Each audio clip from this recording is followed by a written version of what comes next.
예, 안녕하세요. 잠시 쉬는 동안 여러분들 자기 스스로한테 상냥하게 이런 시간을 좀 보내셨는지요? 아직 상냥하게 하는 것이 어떤 것이 모르겠다고요? 예, 맞아요. 여러분들 아직은 식강이 다 끝나지 않았기 때문에 이제 그것을 하나씩 하나씩 배워간다. 이렇게 이해를 하시면 돼요. 아무리 지식적으로 뛰어난 사람도 노벨상을 받은 사람도 자신한테 상냥하게 하는 방법은 아직을 이 프로그램을 하지 않으면 알 수가 없다. 그래서 그것을 배워가는 것이 종양심리학의 가장 큰 핵심이라고 봐도 될 거예요. 자, 지금부터는 11개의 삶의 덫, 내가 상냥하게 살지 못하게 하는 이 삶의 덫, 이 스키마에 대해서 하나씩 공부하는 시간을 가질 거예요. 자, 첫 번째 삶의 덫입니다. 첫 번째 삶의 덫은 버림받음의 덫입니다. 버림받았다는 그런 느낌이 종종 올라오는 거예요. 내가 누군가한테 버림받았다라고 하는 느낌이 올라왔다라고 하면은 그것은 버림받음의 덫에 내가 걸려있기 때문에 그런 거예요. 이 감정의 가장 핵심은 이런 거예요. 제발 나를 떠나지 마세요. 내 곁에 계속 있어 주세요. 이런 느낌, 이런 감정이다라고 보시면 되는데요. 좋아하거나 사랑하는 사람이 자신을 떠날 것 같은 그런 느낌, 이런 것들이 올라온다라고 하시면 내가 버림받음의 덫에 걸려 있구나 이렇게 알아차시는 거라고 그랬죠. 또 이런 것도 올라올 수 있어요. 나 자신이 하여튼 영원히 어떤 정서적으로 고립될 것 같은 느낌, 그렇게 해서 살아갈 것 같은 느낌, 이런 느낌이 올라오는 것도 버림받음의 덫에 걸려 있다 이렇게 이해를 하시라는 거죠. 그 원인을 알았으니까 이제 그 알아차림이 있는 그 순간부터 여러분들은 변화가 일어날 겁니다. 버림받음의 덫에 걸린 이런 느낌은 어떤 감정으로 나타나냐면 불안감이라든가 두려움이라든가 공포감, 절망감 같은 이런 감정을 만드는 근본적인 원인이라는 거예요. 이제 본인 알았으니까, 알아차렸으니까 나한테 불안감이 올라오거나 두려움이 올라오거나 막 이런 절망감이 올라오면은 이런 삶의 덫 때문에 올라오는 거구나 라고 여러분들은 알아차리시면 돼요. 여러분 이거 바꾸려고 하지 마세요. 이건 저절로 바뀌는 거지. 여러분들이 이 강의를 들으면서 체험을 통해서 저절로 바뀌는 거지 여러분의 노력에 의해서 바뀔 수 있는 것이 아니라는 이야기를 다시 한번 드릴 거예요.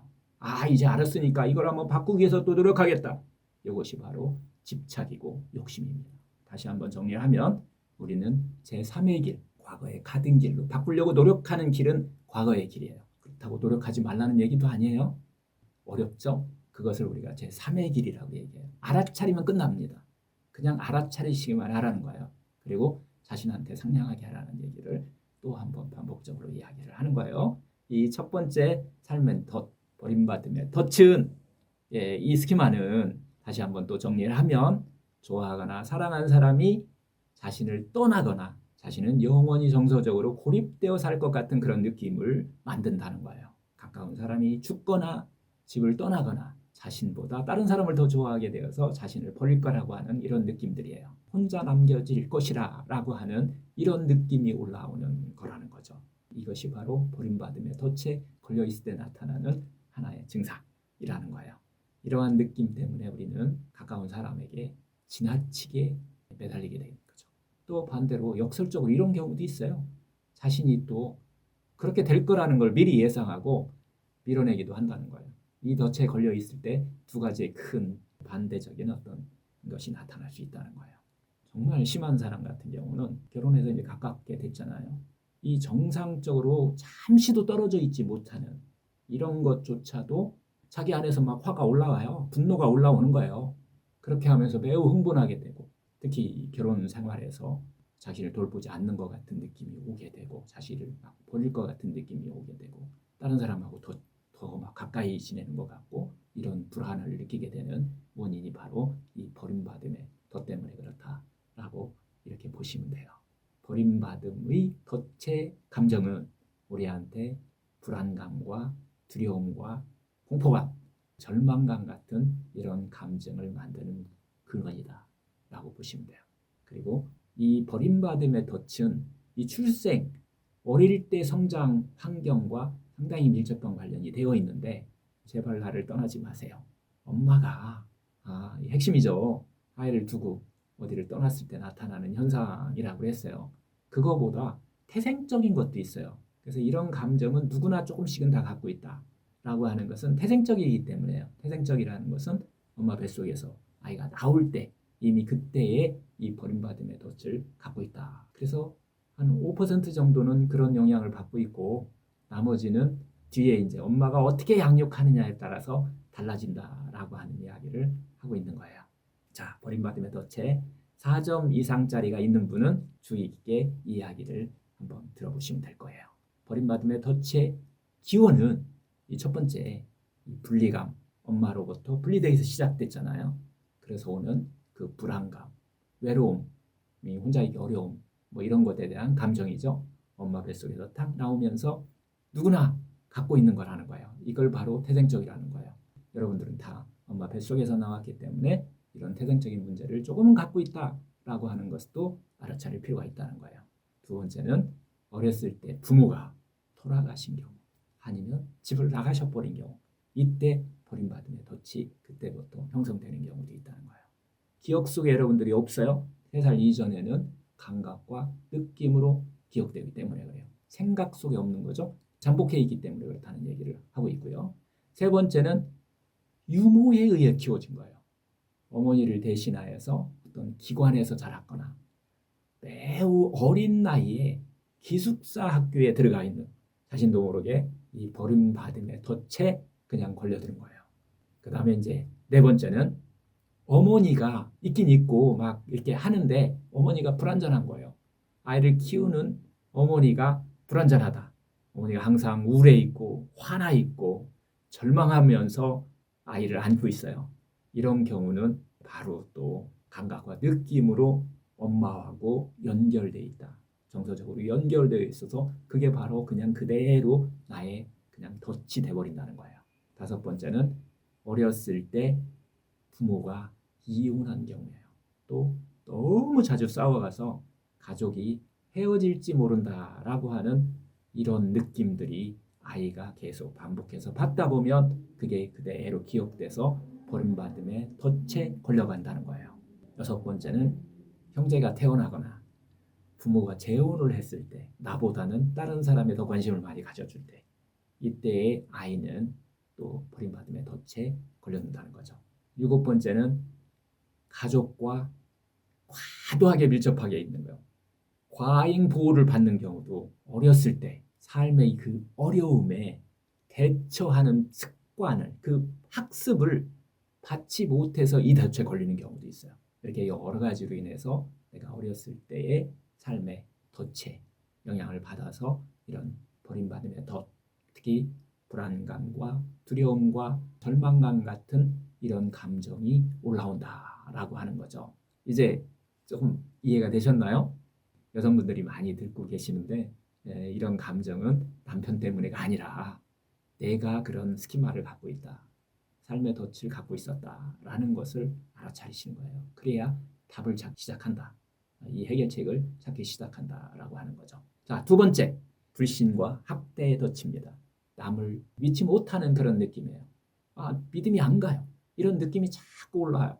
남편도 못 믿겠고 부인도 못 믿겠고 옆에 있는 사람들도 자꾸 그 믿음이 안 가는 이런 느낌이 올라오는 것을 불신과 학대의 덫에 걸려있기 때문에 그래요. 아무도 믿을 수 없어. 뭐 이런 느낌이요. 이런 느낌은 꼭 다른 사람들이 어떤 방법을 쓰든지 나한테 해를 끼치거나 학대할 것이다 라고 하는 그런 느낌이 자꾸 올라오는 거예요. 이 덫에 걸리면은 자신의 보호하기 위해서 불신의 벽 뒤에 자기가 숨게 돼요. 그러다 보니까 타인을 결코 어느 선 이상 접근하게 내두질 않아요. 타인의 어떤 접근을 의심하고 항상 최악의 상황을 예상하면서 살아요. 불신과 학대의 덫의 이런 감정은 불신감과 배신감을 만드는 원인이에요. 그리고 또 다양한 복잡한 감정들이 여기에 겸해 있는데요. 아픔, 두려움, 분노, 애도의 그런 혼합된 감정들이 올라오는 원인이 되기도 해요. 이 불신과 학대의 덫은 어린 시절 가정에서의 그 안정감이라고 하는 것 그리고 안정감의 부재라고 봐야 되죠. 이런 거와 관련되어 있어요. 불신과 학대의 덫에 걸리면 다른 사람들이 어떤 방법으로든 아무리 친한 사람이도 자신을 해롭게 하거나 안 좋은 일을 할 것이다 라고 하는 예상을 자꾸 하면서 살아간다는 것이에요. 그리고 또 제일 중요한 것은 좀 전에도 얘기했지만은 이 덫에 걸리면 자신을 보호하기 위해서 그런 자신을 보호하기 위해서 그 불신의 벽 뒤에 그냥 숨어버리게 된다는 거예요. 그러다 보니까 타인과의 관계에 있어서 어느 정도 이상은 항상 거리를 두려고 하면 타인의 선의에 대한 의도도 의심하게 되고 항상 최악의 상황을 대비하고 이렇게 살다 보니까 에너지가 많이 빠지게 되죠. 긴장된 삶을 살아야 되고 에너지가 많이 빠지게 되는 이런 원인이 된다는 거예요. 사랑하는 사람들이 자신을 배신할 것이라고 이렇게 예상을 하고 대인관계를 전적으로 이렇게 회피하거나 피상적인 관계만을 맺는 이런 삶을 사는 경우가 종종 많이 있다는 거예요. 이 덫에 걸려 있으면. 그리고 또 이 덫에 걸려 있으면요. 또 하나 특징이 있는데요. 자신에게 잘못하는 사람한테 대해서는 굉장한 적대심과 복수심을 품게 돼요. 다른 사람과 적대심과 복수심을 여러분들이 갖고 계시다면은 먼저 자신을 한번 이 덫에 걸려 있는지 한번 되돌아볼 필요가 있다라고 하는 거죠. 이 덫은 불신감과 배신감을 만든다고 그랬는데 기원을 한번 알아보면 첫 번째, 가족 중 누군가가 어린 나한테 성적으로 학대하거나 반복해서 부적절하고 불편한 신체적인 접촉을 그런 행위를 한 거예요. 이게 첫 번째로 제일 많고요. 두 번째는 신체적 학대 이외에 언어적 학대를 한 거예요. 가족 중 누군가가 반복적으로 나한테 창피 주기 위해서 아니면 놀려주기 위해서 깔아뭉개는 이런 언어들을 표현했다라고 하는 거예요. 세 번째는 가족 중에 누군가가 내가 고통받고 힘들어하는 것을 즐기는 이런 경우도 있다는 거예요. 어렸을 때 성장 과정 상당히 중요하다라는 얘기를 하고 있어요. 아이한테 무심코 던진 말이 아이는 삶의 덫에 걸릴 수 있다. 이제 네 번째, 어릴 때 심한 체벌이에요. 그리고 또 막 보복의 위협 이런 것들 때문에 본인이 원하지 않는 일을 하게 되는 거예요. 본인이 원하지 않는데 엄마가 아빠한테 맞을까 봐 아니면 너 그렇게 하면은 내쫓는다 뭐 이런 위협에 할 수 없이 하는 거예요. 원하지 않는 일이지만 이렇게 계속 반복하다 보면 결국 또 불신과 학대에 덫에 걸린다라고 하는 거고요.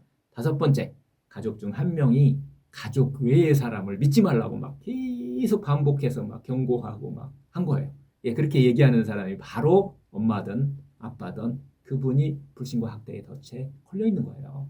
그래서 아이한테도 그렇게 계속 반복해서 아무도 믿지 말아라. 뭐 이런 표현을 써가면서 경고를 계속 하게 된다는 거죠. 이런 경우 또 아이도 자연스럽게 불신과 학대의 덫에 빠져들게 돼 있다는 거죠. 여섯 번째는 가족들과 뜻이 항상 다른 거예요. 옛날에 이제 가족이 많았는데 그 가족들과 뜻이 항상 달라요. 자기는 그 자기 주장이 너무 강하다 보면은 이런 삶을 사신 분들한테 또 불신과 학대의 덫에 걸릴 가능성이 많아진다는 거고요. 일곱 번째는 어렸을 때 뭐 그게 별명 많이 부르는데 별명이 괜찮으면 좋은데 별명이 막 놀리는 별명으로 많이 부르는 경우 있어요. 뭐 개똥아 뭐 하고 뭐 이런 것 포함해서 좋아하지 않는 별명을 아이한테 계속 반복적으로 불렀을 때 이때 아이의 그 감각과 느낌은 학대라고 하는 덫에 걸려들게 돼 있어요. 근원을 알았으니까 여러분들이 아이를 키울 때 이런 덫에 대해서 이해를 하시고 하시면 조금은 이제 자기 자신을 이해할 수 있고 상대방을 이해할 수 있는 길이 열리지 않는가. 이것이 바로 삶의 덫 스키마의 그 새로운 길을 찾아가는 과정이다. 이렇게 이해하시면 될 거예요. 자, 세 번째입니다. 세 번째는 정서적 결핍의 덫이에요. 정서적 결핍되어 있는 애정이 결핍되어 있다는 그런 느낌을 계속 올라오는 거예요. 나는 결코 사랑받을 수 없을 것 같아 라고 하는 이런 감정이에요. 누구에게도 사랑받을 수 없을 것 같은 그런 느낌, 이런 느낌이 오면은 정서적 결핍의 덫과 연결되어 있다라고 이렇게 보시면 돼요. 아무도 자신을 진심으로 어떤 돌봐주거나 자신의 감정을 이해해주지 못할 것 같은 이런 느낌이라고 보시면 돼요. 이 느낌의 특징은 이런 감정을 만들어요. 외로움, 우울감, 애정결핍 이런 감정을 유발하면서 정서적인 장애를 만드는 거예요. 이 덫에 걸렸을 때 어떤 현상이 나타나냐면 이 사랑받고자 하는 자신의 욕구가 타인한테 적절하게 이렇게 전달되는 거나 충족되지 못할 것이라고 하는 그런 느낌을 받게 돼요. 그 다음에 이제 아무도 나를 돌보거나 자신의 감정을, 내 감정을 이해해주지 못한다는 이런 느낌들이 올라오는 거예요. 이런 사람의 또 특징 중에 하나는 정말 냉정하고 인색한 사람들에게 끌려요. 반대로. 그래서 이런 자신을 발견하고 나의 스스로가 타인에게 정말 냉정하게 돼요. 인색하게 돼요. 그러다 보니까 불만족한 대인관계로 흐르기가 쉽다는 거예요. 뭔지 이용당했다는 느낌을 자주 느끼게 되고, 그것으로 인해서 이런 분노의 감정과 외로움의 감정, 이런 상처받는 그런 느낌 사이를 오가게 된다. 이렇게 하다 보니까 자기의 에너지를 엉뚱한 것, 기쁨과 행복으로부터 몰아지는 곳에 자기 에너지를 쓰고 있다라고 하는 거예요. 마음의 본성은 기쁨과 행복으로 살아가야 되는데 이렇게 살아가지 못하는 이런 원인이 바로 정서적 결핍에 덫에 걸려 있는 경우다. 역설적으로 말하면 이러한 분노 같은 경우는 사람들이 자신에게서 점점 더욱 멀어지는 결과를 초래하게 되는 거죠. 그러다 보면 더욱더 큰 결핍을 느끼게 만드는 원인이 된다는 거예요. 정서적 결핍을 가진 사람들은 대중 속에서 외로움과 공허감, 정서적 어떤 단절감이라는 그런 느낌으로 살아가는 경우가 많아요. 이들은 대체적으로 진정한 사랑이 무엇인지 모르는 사람들인 경우가 많다는 거예요. 정서적 결핍의 기원은 첫 번째, 어린 시절에 어머니 역할을 한 사람이에요. 이걸 어머니 상이라고 하는 게, 어머니가 없어도 괜찮아요. 어머니 역할을 한 사람, 아이의 감정적인 양육에 관여한 사람이죠. 감정적인 양육에 책임 있는 사람이다라고 이렇게 볼 수 있는데요. 그러다 보니까 아버지일 수도 있어요. 아버지가 어머니 상일 수도 있어요. 태어난 첫 해에 아이의 세계를 형성해주는 이런 경우죠. 대부분 어머니잖아요. 이러한 첫 관계가 정서적 결핍과 관계에서 가장 중요한 기본이 된다는 거예요. 예를 들어서 어머니가 차갑고 애정이 없다든가, 아이를 이렇게 보듬어주고 붙잡아주지 않는다든가, 이런 케이스도 있을 수 있어요. 그 다음에 어머니는 아이와 충분한 시간과 관심을 쏟지 않는 경우도 이 덫에 걸려들 가능성이 있어요. 그 다음에 어머니는 아이와 함께 진정으로 동조되지 않는 거예요. 아이 세계로의 감정이입이 어머니가 어렵거나 아이와 진정으로 연결되어 있는 것들이 잘 쉽지 않은 경우, 이런 아이의 양육이 있으면은 아이하고 또 이런 것들이 문제가 된다는 거예요. 참 아이들 키우기 힘들죠. 여러분이 바뀌어야 이게 그냥 자연스럽게 된다는 거예요. 여러분 스스로 상냥하게 되시면 그 문제가 해결되고, 또 이렇게 한 다음에 여러분들이 아이를 양육하게 되면 이거 어렵지 않게 자동적으로 된다는 이야기를 우리 정향심리 마음 테라피는 한 거예요. 그렇게 됐을 때 여러분의 질병도 치료되고 여러분의 삶도 더 질이 올라가고 기쁨과 행복 속에서 멀어지지 않는다라고 하는 것이 정서적 결핍의 덫에서 이야기하는 가장 중요한 핵심이기도 합니다. 여기서 우리가 어머니라고 하는 것은 다시 한번 또 정리를 하면은 어머니 상을 얘기하는 것이다 라는 얘기를 드리고요. 정서적 결핍의 기원의 두 번째인 경우인데요. 이 원인의 두 번째, 그 정서적 결핍을 가진 아이의 대체적으로 어렸을 때 그 평균 이하의 양육을 받는다는 거예요. 아이가 자신이 사랑을 받을 가치가 있다고 하는 그런 느낌들, 자신이 소중하고 특별하다라고 하는 그런 느낌들이 좀 부재되어 있다는 거예요. 부모는 아이를 적절하게 안내해주지 못하거나 방향을 제시해주지 못해주는, 아이가 의지할 만한 사람이 없는 경우에 정서적 결핍에 덫에 걸린다는 거예요. 이 정서적 결핍의 가장 큰 특징은 정서적 결핍에 덫에 걸려 있는지 본인은 모른다는 것이에요. 다른 덫은 조금 알 수도 있는데 이 정서적 결핍의 가장 특징이에요. 뒤에 나오는 특권의식의 덫과 이 정서적 결핍의 특징은 정말 이렇게 우리가 검사해보고 이렇게 하지 않으면 본인이 알아차리기가 정말 힘들다라고 하는 특징을 갖고 있어죠. 그래서 정서적 결핍은 가장 흔한 덫 중 하나이지만은 발견하기가 가장 힘들다, 이렇게 이해를 하시고 여러분들이 바로 지금 아마 그 덫을 이해하지 않을까 이런 생각이 듭니다. 과거와 최근의 대인관계에서 이 무언가 잘못된 점이 있다라고 하면은 이 덫을 한번 여러분이 되돌아볼 필요가 있어요. 그 근원을 이해하기 위해서는 지난 과거를 돌이켜보는 이런 시간을 갖도록 하시죠. 자, 네 번째입니다. 네 번째는 사회적 소외의 덫이에요. 소외받는 느낌이다 이렇게 이해를 하시면 돼요.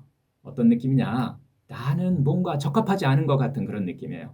세상과 격리된 느낌, 남들과는 다르다는 이런 느낌들이죠. 이런 덫에 걸려 있을 때는 어느 모임에 가서든 자기는 혼자 있는 듯한 그런 느낌이 올라오는 경우도 있어요. 집단 내에서 사교적 활동을 하거나 친구들을 사귀는 이런 것들을 회피하게 되는 원인이죠. 이런 느낌은 결국은 소외감이라는 감정을 만듭니다. 외로움, 소외감 이런 감정을 만든다는 거예요. 사회적 소외의 이 덫은 친구와 사회적 어떤 집단과의 관계를 갖다가 좌우하기도 해요.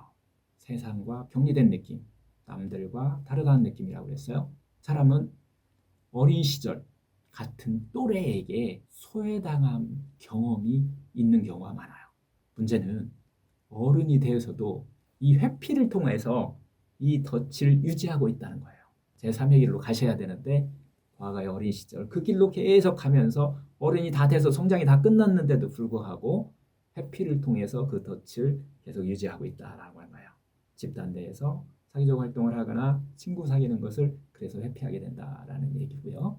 이 사회적 소외의 덫에 걸려 있으면은 어른이 되어서도 자신이 좀 못생겼거나 성적 매력이 부족하거나 지위가 낮거나 화술이 부족하거나 따분하거나 그 외에 뭔가가 항상 부족하다고 느끼고 살아요. 어려서 거절당한 상황을 어른이 되어서도 재현하고 있기 때문이에요.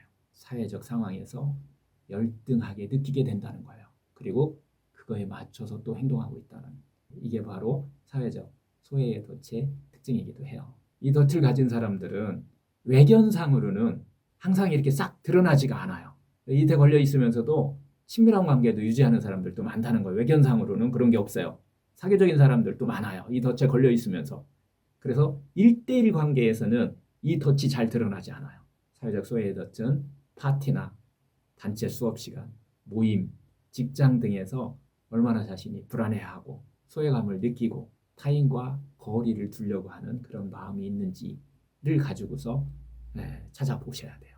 어떤 소속감을 느끼기 위해서 끊임없이 찾아다녀요. 그런데 거기에 융화되지는 쉽지가 않아요. 이런 성향을 갖고 계시다면은 잘못된 성향이 아니라는 거예요. 이게 내가 잘못했으니까 막 이걸 어떻게 한번 해봐야 되겠지가 않다는 거예요. 아, 내가 어렸을 때 사회적인 소외 덫에 걸려 있었구나. 이건 알아차리기만 하면은 그냥 해결되는 거예요. 근데 이걸 모르면은 계속해서 어떻게 한다고요? 끊임없이 찾아다 이걸 막 해결하기 위해서 거기에 에너지를 너무 많이 쏟고 있다는 거예요. 사회적 소외의 덫의 기원을 보면은 이 감정은 소외감, 혼자라는 외로움 뭐 이런 것들하러 이야기했는데요. 사회적 소외의 덫에 4점짜리 이상이 있으면 한번 주의 깊게 또 관찰을 해보세요. 이 근원이 뭔지.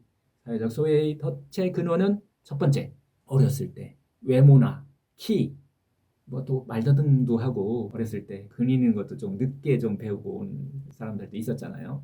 이런 외부적인 특성이에요. 다른 아이들보다 열등하다고 자기가 느낀 거예요. 아니면 다른 아이들에게 그런 거에 대해서 괴롭힘을 당하거나 거부당하거나 모욕을 당한 경험이 있을 때 이 덫에 걸린다 이렇게 보시면 돼요. 두 번째는요. 가족이에요. 가족. 가족과의 관계인데 그 가족이 주위 사람들이나 이웃들과 동떨어졌다 그러죠. 융화가 잘 안 되고 소외감을 느끼면서 다른 그런 경험이에요. 보통의 가정과는 다른 환경에서 자란 거죠. 이민 갔을 때도 종종 나타나는 덫이고요. 인종적인 거라든가 어떤 윤리적인 배경, 그 다음에 종교, 그 다음에 사회적인 어떤 지위 같은 거, 특히 교육의 정도, 결혼 상태 등 이런 대체적으로 이렇게 융화하고 살아가는 데 있어서 여러 가지 면에서 일반적으로 다른 가족들과 좀 다르다라고 하는 이런 삶을 사는 경우고요. 하여튼 여러 가지가 예절과 풍습도 다르고 이랬을 때 결국은 사회적 소외의 덫에 걸리게 된다는 거죠. 이민 가서 언어적 장벽이 있을 수 있고 이곳저곳 막 이사 다니면서 자주 이사를 간 경우도 이 덫에 걸려드는 경우가 종종 많이 있습니다. 사회적 소외의 덫 근원 세 번째죠. 가족 내에서 이제 다른 형제들과 다르게 자기가 느껴지는 거예요. 어느 경우냐면은 타고난 재능이 있는 경우예요. 타고난 재능이 있어가지고서 어렸을 때 천재 소리를 듣는 아이들한테 이 덫에 걸려들 가능성이 많아요. 그들의 흥미가 다른 일반적인 아이들과는 다른 거예요. 노는 것도 다르고 다른 아이들은 놀고 막 이렇게 뛰어놀고 이런 걸 좋아하는데 책 읽거나 음악만 좋아하는 이런 경향일 수도 있고요. 남자아이가 막 인형을 갖고 막 노는 것들을 좋아하거나 뭐 이런 것들이 결국 사회적인 소외의 덫과 연결되어 있어요. 네 번째는 어린 아이일 때 수동적이었던 거예요. 어렸을 때 이 어떤 아이한테 시키는 것만 하는 경우 자기가 스스로 자신의 강한 어떤 흥미라든가 자기가 선호하는 것, 좋아하는 것을 발전시키는 거에 상당히 좀 등한시한 경우예요. 발전시키지 못한 경우죠. 이걸 우리가 수동적이라고 얘기하잖아요. 너무 수동적인 어렸을 때 삶을 살게 될 때 이때 또 사회적 소외의 덫에 걸려드는 경우가 많아요. 이런 경우는 저도 느끼는 경우가 종종 이 덫에 걸려 있기 때문에 제가 어디에 화제거리로 뭘 내놓을 만한 것이 없다고 이렇게 느껴지는 거예요. 다른 사람한테 뭐 특별하다는 거라든가 이런 것들이 없다라고 하는 것이 자꾸 느껴지기 때문에 내가 자신에 대한 어떤 자신감, 삶에 대한 자신감 이런 거에서 조금은 멀어져 갔었다라고 하는 건데 지금은 물론 많이 바뀌었죠. 그래서 이 프로그램을 통해서 저도 좀 더 자신한테 상냥하게 사는 방법 그거보다는 저 혼자 있어도 기쁘고 행복하고 또 다른 사람 있으면 더 기쁘고 행복한 이런 삶으로 우리가 살 수 있는 방법을 이 프로그램에서 우리가 배운다라고 이렇게 이해를 하시면서 계속해서 이 삶의 덫을 한번 공부해 볼 거예요. 다섯 번째는 의존의 덫입니다. 의존의 덫. 나 혼자는 아무것도 해낼 수 없는 것 같은 그런 느낌이에요. 다른 사람의 어떤 세심한 도움 없이는 일상생활을 제대로 살 수 없다고 이렇게 느끼는 경우 이런 경우는 의존의 덫에 걸려 있는지 한번 체크해 볼 필요가 있어요. 다른 사람들에게 의존하면서 막 지속적인 지원을 막 원해요. 이거 많지 않나요? 주변에 또 가족 중에 자기한테는 누군가 나를 계속 도와줘야 된다라고 하는 그런 생각을 갖고 살아가는 사람들이 있을 거예요. 그런 분들은 이 덫에 어렸을 때 걸려 있을 가능성이 커요.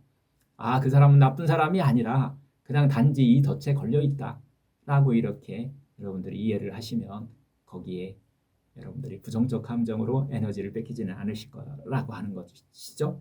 이 의존의 덫은 어떤 감정을 만드냐면은 무능감을 만들어 버려요. 어렸을 때부터 의존의 덫에 걸려 있으면 무능감과 의존감이라고 하는 감정을 만들고요. 이분들이 심하면 이분들이 열심히 살려고 하잖아요. 이 덫에 걸린 사람이 열심히 살려고 하면은 정말 분노가 많이 올라와요. 심하면 불안도 많이 올라가고 본인이 열심히 살려고 하면 할수록 이런 감정들이 올라온다는 거예요. 이 불안이 심해지면은 공황장애가 되잖아요. 그러다 보니까 또 그렇게 안 하려고 항의존이라고 하는데 의존하지 막 안 하려고 막 자기가 이렇게 노력하는 거예요. 우리는 노력하는 게 아니다. 알아차리다라고 하는 것이 핵심 포인트예요. 이거 노력해서 해결할 수가 없어요. 왜? 마음의 특징은 가던 길로 가기 때문에 그래요. 제3의 길을 여러분들이 알아차리지 못하시면은 여러분들이 노력하고 끙끙거리면 끙끙거릴수록 과거의 길로 되돌아가서 과거 어렸을 때 걸려있는 그 덫으로 함정에 빠져든다는 것이 그래서 여러분들이 암에 걸려서 큰 병에 걸려서 이런 나쁜 감정들이 해롭다. 그리고 병을 성장시키는 원인이다. 라고 하는 것을 알고 있으면서도 이해하면서도 거기서 빠져나오지 못하는 원인이라는 거예요. 이게 바로 삶의 덫에 여러분들이 배워야 될 의미고요.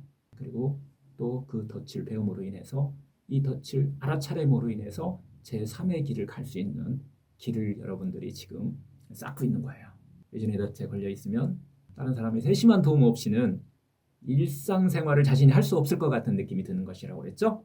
다른 사람들을 마치 의족처럼 의존하면서 지속적인 지원을 원한다고 그랬어요.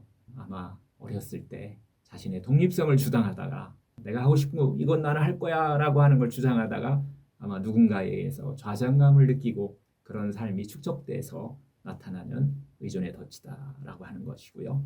이것이 어른이 되어 있는데도 불구하고 의지할 수 있는 강한 사람들을 찾아다니면서 그들한테 의존하려고 그러고 그들이 자신의 생활을 어떻게 보면 삶을 지배하게 되는 이런 원인이 된다는 거예요.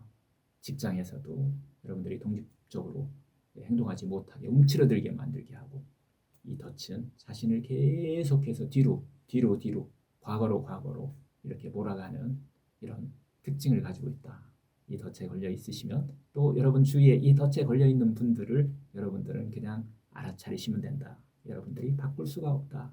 거기에 에너지를 쓰지 말으셔라. 자신의 노력과 욕심과 집착으로 접근하지 마셔라. 다시 한번 또 알아차리심으로 접근하셔야만 해결의 길이 열린다라고 하는 것을 말씀드린 거예요. 그래서 이걸 제3의 길이라고 한다는 거예요. 자, 의존의 덫 기원입니다.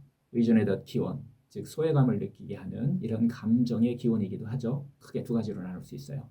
첫 번째는 과보에 의한 의존의 근원이, 부모가 과보적이었어요. 어렸을 때 나한테 실제 내 나이보다 너무 어리게 막 이렇게 부모가 대하는 경우, 이런 경우가 첫 번째 원인이에요. 그리고 과보하는 거. 두 번째 원인은 부모가, 대체적으로 부모예요. 내 대신 모든 결정을 다 내려버린 거예요. 세 번째는 하여튼 내 인생 모든 것에 부모가 관여하는 거예요. 마마보이라고 우리가 이야기 표현도 하게 하는데, 내 인생에 있어서 어떤 세세한 부분까지 모두가 부모가 처리해 주는 거예요. 그래서 스스로 이런 일들을 어떻게 처리하는지 배운 적이 없어요. 배우지를 못한 거죠. 예를 들어서 부모가 과제를 대신해 주고 나한테는 책임을 전혀 주지 않고, 왜? 과보를 하니까, 이 아이가 위험하니까 뭔가 하게 되면 어려울까 봐 이렇게 과보를 하는 경우, 이런 경우 이 덫에 걸려든다라고 하는 거죠. 또 부모하고 떨어져 본 적이 없는 경우, 이런 경우 개별적인 어떤 인간으로서, 스스로의 인간으로서 자신에 대한 그 느낌이라고 할까요? 이런 것들이 없다는 거예요. 어릴 때 여행 같은 거 상당히 중요한 이유이기도 하죠. 20살이 넘으면 독립을 해야 되는데 그냥 계속해서 누군가의 보호하에 이렇게 있게 되면 이 덫에 걸려들 가능성이 상당히 많습니다. 의존의 덫입니다. 네 번째는 새로운 과제에 뛰어들 때마다 부모가 지나친 충고, 조심해라, 뭐 해라, 막 이런 충고가 지나쳤을 때, 이렇게 지시하고 뭐 이렇게 했을 때, 어렸을 때부터 참 부모 힘드네요. 이제는 여러분들이 힘들지 않게 이 덫에 대해서 전체적으로 여러분들이 알아차림이 되게 되면 아마 쉽게 여러분들의 손주한테 이런 덫을 심어주지 않을 거라는 생각을 하고, 이 세 번째 우리가 챕터가 되는 이 삶의 덫 스키마에 대해서 여러분들이 조금 더 관심 있게 한번 공부를 하시면 좋을 것 같습니다. 물론 병을 치료하는 데는 핵심적인 역할을 해요. 특히 마인드와 스피릿 분야에서는 이 근본 원인을 모르시면 이것은 해결할 길이 점점 멀어지게 되는 거예요. 조금은 시간을 우리가 길게 갖더라도 이 문제에 대해서는 조금 더 깊이 있게 우리가 관찰하고 알아본다라고 하는 개념으로 이 강의를 계속 들으시면 좋겠어요. 다섯 번째요. 의존의 덫 기원 다섯 번째는 집을 떠나기 전에 뭔가를 제가 하고 싶었는데 심각한 거절을 당했거나 바깥 나가서 실패를 경험한 경우예요. 이 실패가 하나의 교훈이 될 수 있지만은 이 실패가 잘못하면은 의존의 덫을 키우기도 한다는 거예요. 자, 여섯 번째는 부모가 평소에 근심 걱정이 너무 많은 거예요. 그래서 나한테 계속 위험에 대한 경고를 계속해서 반복해서 했을 때 자기도 모르게 그런 감정, 그런 느낌, 감각이 나한테 기록된다라고 하는 거예요. 그래서 의존의 덫의 기원이 될 수 있다라고 하는 거예요. 첫 번째는 과보가 원인이었다면, 이번에는 보호받지 못함이 원인인 경우도 있어요. 보호받지 못함이 의존의 덫의 기원이 된다. 부모로부터 실제적인 안내와 충분하게 지도를 받지 못했다는 거예요. 두 번째는 이런 경우도 있어요. 그때 나이에, 내 어린 나이에 내리기 어려운 결정을 혼자서 계속 내려야 하는 게 애어른이라고 표현되기도 해요.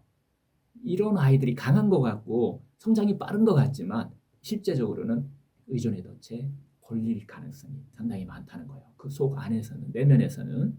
그래서 가족 내에서 어른처럼 지내야 되는 그런 환경, 그런 아이들이 실제적으로는 또 어린아이이기 때문에 마음속으로는 어린아이처럼 자꾸 느끼려고 하는 이런 것들이 결국은 의존의 덫을 만든다는 것이고요.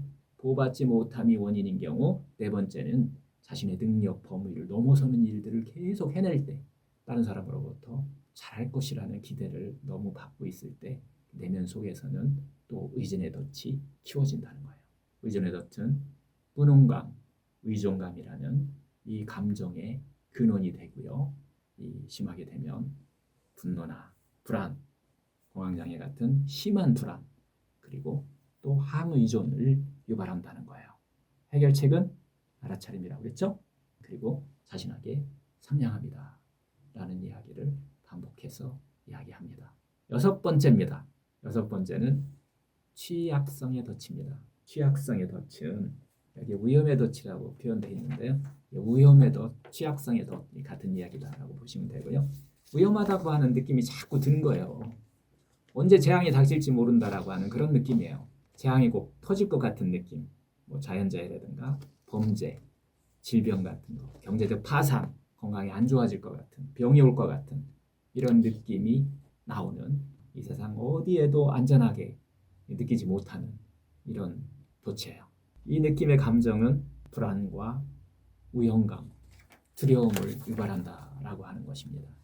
이런 공포들은 지나치고 정말 비현실적이지만 이미 그 공포에 조종당하고 있기 때문에 오직 안전의 확보에만 모든 에너지를 막 쏟게 돼요. 삶을 그 안전을 위해서만 살아가. 그게 기본 베이스가 되다 보니까 그러다 보니까 이런 공포가 어떤 불안 발작을 만들고 뭐 에이즈 감염이라든가 또는 뭐 파산이라든가 질병 같은 거 올 것 같아. 특히 암 환자 같은 경우 재발할 것 같고 전이할 것 같고 이런 것들을 계속해서 생각 속에서 계속 맴돌게 만드는 어떻게 보면 마음의 취약성을 갖게 된다는 거죠. 오늘 이런 경우도 있어요. 비행기 추락 같은 거, 강도당하는 거, 뭐 이런 거, 지진과 같은 이런 공포 상황을 종종 두려워하게 되면 꼭 그런 것이 일어날 것 같은 이런 것들을 이야기를 하게 되고 호소를 하게 되는 경우예요. 저한테 와서도 왜 자기가 이렇게 꼭 뭐가 이게 뉴스를 보거나 뭘 보면은 세상이 안 좋아질 것 같은 그런 느낌이 이렇게 들어서 자기가 두려움을 자꾸 느끼고 있다라고 하는 표현을 많이 했어요. 우리나라 같은 경우는 특히 남북이 대치되어 있기 때문에 뭐 쳐들어올 것 같고 뭔가 그 전쟁이 일어날 것 같은 이런 두려움 같은 경우를 많이 느끼면서 내가 살아간다. 내가 왜 그런지 모르겠다. 이렇게 표현하시는 분이 있어요. 이런 사람들은 대부분 일단 피곤합니다. 엉뚱한 데 힘을 쓰고 있는 거예요. 이 원인은 취약성의 덫, 우염의 덫에 걸려있기 때문에 그래요. 그래서 이것을 해결하게 되면은 거기서부터 조금 자유로워지고 일어나지 않은 미래를 우리가 막 걱정하면서 살아야 될 이유는 없잖아요. 이런 취약성의 덫에 걸리면은 불안감과 위험감과 이런 두려움이라고 하는 이런 감정들의 원인이 되고 기원이 된다라고 하는 이야기고요. 취약성의 덫의 기원은 첫 번째, 취약성의 덫에 걸린 부모와 함께 지낸 거예요. 이때 그 아이도 마찬가지 걸려든다는 거예요. 왜냐하면 그걸 보고 아이는 자라기 때문이에요. 그걸 관찰하면서 아이는 계속 배우고 자라고 있다는 거예요. 이런 경우가 많이 있죠.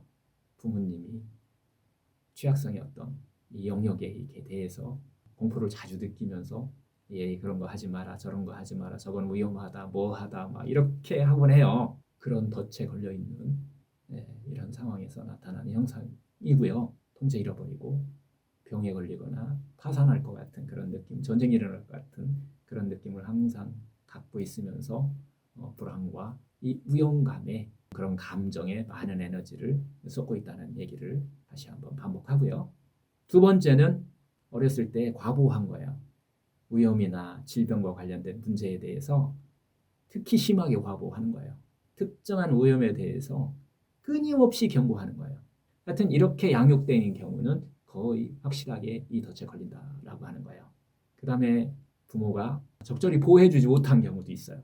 어떻게 보면 어린 시절의 환경 자체가 어떤 사회적이라든가 신체적, 정서적, 또 특히 재정적으로 안전해 보이지 않은 이런 삶을 살고 있다고 부모가 계속 느끼면서 사는 거예요. 이 덫은 정서적 결핍과도 연결되고요. 불신과 학대의 덫과도 서로 연결돼요. 이 11가지 삶의 덫이 다 따로따로 오는 게 아니라 두 개, 세 개가 막 겹쳐오는 경우가 많이 있다는 거예요. 이런 경우는 상당히 많이 힘들어할 수도 있어요. 그러면서 그쪽에 에너지를 너무 소모하게 되기 때문에 처음에 시작했을 때 이야기한 암의 성장 원인 그리고 암의 발병 원인 내가 그것을 해결하려고 해도 해결하지 못하는 그런 근원적인 문제를 갖고 있으면서 점점 나빠지는 쪽으로 빠져들 수 있다는 거예요.